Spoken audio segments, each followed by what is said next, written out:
So if somebody comes in and they're just high anxiety, I mean, you kind of touched on this, a second ago with some things that you might start with, but what would maybe some potential presentations in their qEEG be if somebody comes in with just high anxiety, just they're almost, they can't function?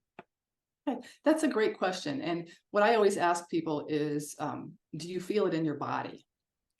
If you're anxious and you feel it, you have tension all over your body and you feel like you want to jump out of your skin, that's usually more of a physical. Like in that case, I might send them to say, go get some testing and make sure you don't have inflammation or some type of something going on physically, because, that's different. Physical anxiety is a little different than, just I can't stop my mind from racing. I have fear constantly. And it's more internal in your head, but you don't necessarily feel physically anxious and tense. Those are two different things. Now, neurofeedback can help with both of those.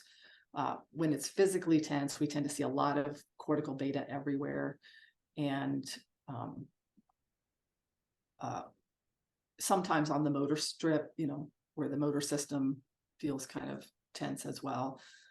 And then with just emotional anxiety, most of the time there is some excess in the 20 to 30. Brainwaves travel at different speeds, so anything like 20 to 30 cycles a second is considered high beta, and when that's really high, above 5 to 8 microvolts, you tend to have anxiety. Right side higher than the left side can cause anxiety.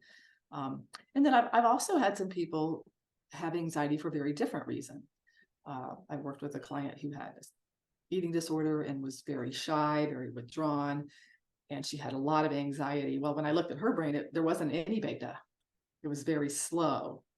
And I think her anxiety stemmed from, I'm going to say something stupid. My brain's not, I'm not going to be able to get the information I need to present myself. And I can't. So anxiety can be caused because your brain's too slow or because it's too fast. And again, that's the importance, I think, of doing the brain map.